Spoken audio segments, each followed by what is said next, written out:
Hello friends, তোমরা সবাই কেমন আছো? আমি সমাপ্তি খুব ভালো আছি। দেখো আমি একটা আবার নতুন ব্লগ নিয়ে চলে এসেছি। এই দেখো এখানে একটা পুচকু ছাগল বসেছিল, ওকে একটু ডিস্টার্ব করলাম।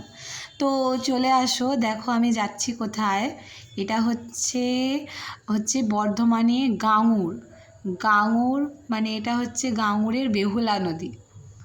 দেখো কি সুন্দর। এটা হচ্ছে বেহুলা নদী। এখন এরকম অবস্থা, যখন বর্ষাকাল হয় অনেকটা জল থাকে এখানে। সবাই চানও করতে পারে। ওই যে ওটা হচ্ছে একটা বাঁধ, মানে জলটাকে আটকানো আছে, জল ছাড়াও হয়। এখানে সবাই স্নান করে, মাছও ধরা যায়। ঠিক আছে, ওই বাঁধের জায়গাটায় মাছ ধরে অনেকে। হ্যাঁ, দেখো কতটা চওড়া, কতটা বড়। ঠিক আছে, ওই দিকে অনেকটা বিস্তৃত হয়েছে। ওই দিকে একটা সাঁকো আছে ওর জন্য, পারাপার হওয়ার জন্য। তো এই যে জিনিসগুলো দেখতে পাচ্ছি, যে ধাপ সিস্টেম করা আছে, ওই দেখো সিঁড়ির মতো, ওইগুলোই ছোটো ছোটো ছোটো ধাপ। ওই যে অত দূর জল চলে আসে, অতটা উঁচু করে বাঁধানো আছে দেখো। তো এই সিঁড়িগুলো দিয়ে আমিও নামবো। এই সিঁড়িগুলো দিয়ে নামা যায়। তো দেখো কেমন লাগছে জায়গাটা, পুরো পাহাড়ি এলাকা মনে হচ্ছে না? দারুণ লাগে আমার। দেখো আমি নেমে পড়েছি। অতটুকুই জল ছিল, কিন্তু জলের স্রোতটা ভালো ছিল।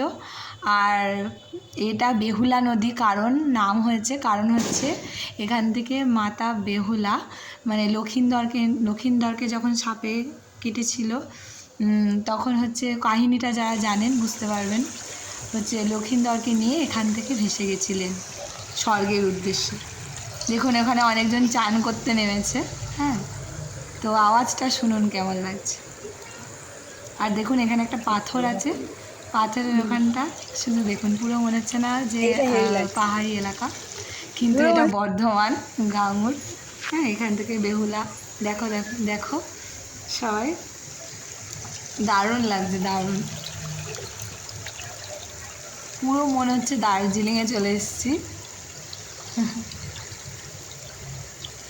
সাউন্ডটা শোনো সবাই, কি সুন্দর। কতটা উঁচু দেখেছো, অত অবধি জল আসে।